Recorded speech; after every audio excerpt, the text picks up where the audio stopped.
this one. Okay.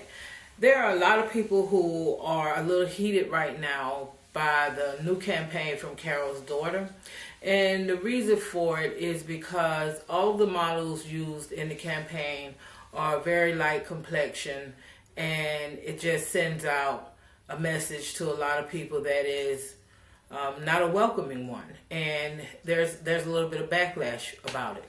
And so, when I was reading some of the comments on Facebook and then reading some of the comments on some blogs as well, it's a little bit all over the place as far as how we're responding. Personally, I think it was bad marketing. I think it was not the best way to go. From what I understand, the reason why they went this way with the campaign is because they're trying to be polyethnic, and they're trying to reach out to the same audience that, or the same market that mixed chicks may go after. And not that Carol's daughter made that comparison, but that's just what I've been reading on some of the comments on Facebook and that type of thing. So that's just interesting to me. My whole thing about it is, I am concerned when I see a business, especially one of our businesses, do well, definitely get outside of the mom and pop type arena with the business, but really do well, which is always a good thing. And they want to branch out, and they want to be diverse, and they want to reach a larger market. I don't think anything in the world is wrong with that from a business perspective, of course. But you can be diverse and not alienate people, especially when you're talking about products that first came into creation that kind of served our needs. And so when that is the base of a lot of what you've done and how you've built your business, now that you're bigger and you're branching out, there just needs to be some consciousness in the room, or a better PR team, or a better marketing team, so that things like this don't happen. Now, mixed chicks, just to say, because that supposedly their primary target market or audience for their products is literally mixed chicks. Okay, so, there was a whole fiasco with them in the earlier part of this year where they commented on Twitter something to Team Light Skin. And so, it was haywire, all drama affiliated with that. And then they came back and made some offhanded comment when they saw people were upset and included in the comment, "Go Jets." So it was just a big mess. And it's just, again, to me, it's insensitivity. Some people may say, well, we're too sensitive, we're too hypersensitive, but I do think it's insensitivity from the business's perspective, even if it is an African-American owned business or a minority business, whatever you want to classify it to make you feel comfortable. We, as a business owner, we still have the same accountability, or should have, to our consumer as any other business. Some of the comments that I was reading online was interesting to me because there were people who were basically chastising the consumer for having a view on it. And I just thought that was odd.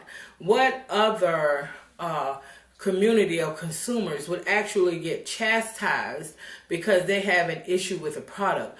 One person had commented to the fact of, this is symbolic of the Willie Lynch era, and, people need to grow up, et cetera, et cetera, et cetera. I am a consumer, and when I buy products, I have a right to support or not support any given company. And if I have a view, I have a right to express that view. So I don't feel just because it's an African American company that if we express our views and we're dissatisfied with something that they're doing, that somehow we are like having this crab mentality or not being supportive.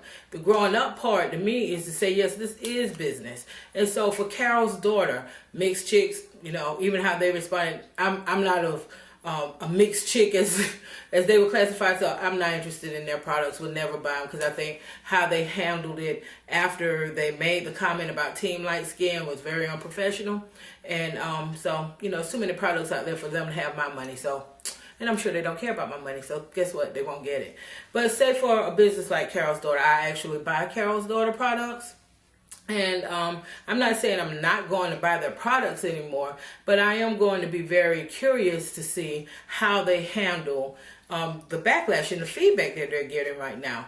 Because good PR is important. If you make I don't want to say a mistake, but if you make a tactical decision to go down a certain path, and there's a certain response from the community that buys your product, then the onus is upon you as a business person to clean that up. You may even leave in place this campaign, but take some time, sit with it, word your response correctly so you do not alienate people who support your business. So again, I'm a little bit put off by the fact that some people on these blogs and other places on the internet are somehow taking an offense with other African American consumers. Like, how dare you say anything about Carol's daughter?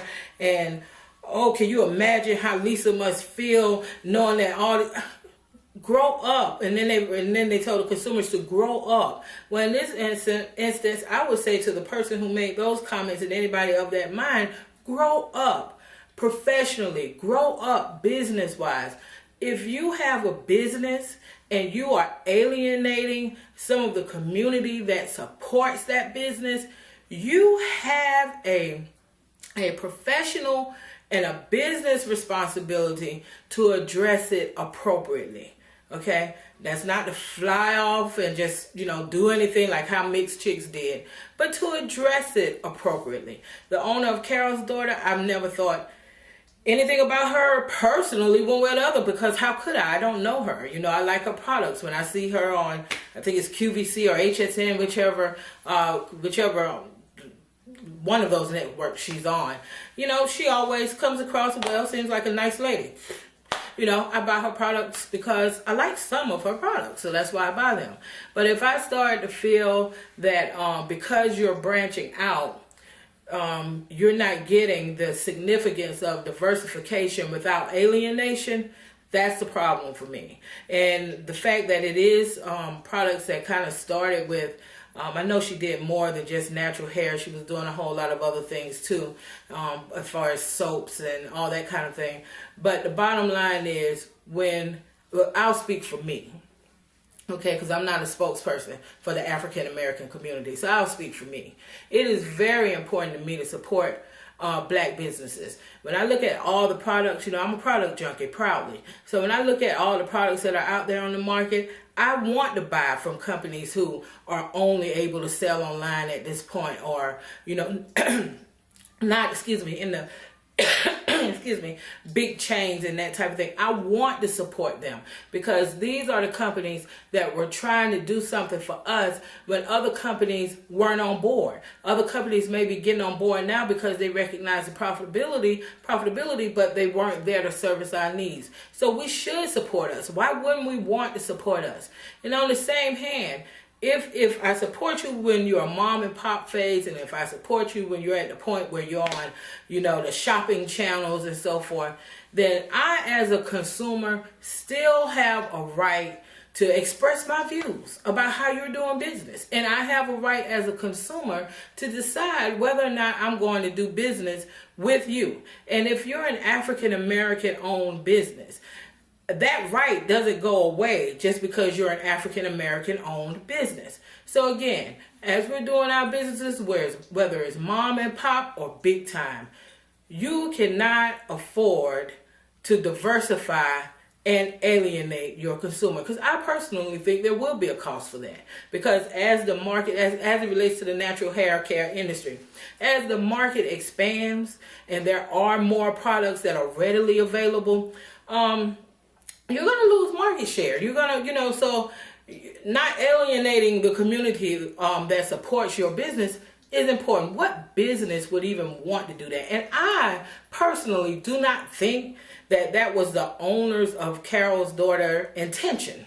I think it was just a bad marketing plan. So the right people either weren't in the room or or something, because it was a bad marketing plan. If you want to diversify and you want people of mixed heritages to know that these products work for their hair too, it is surely ways you can do that without it being so bam in your face that will alienate everybody who, or a lot of people who are not of that mixed ancestry. So it just could have been handled better.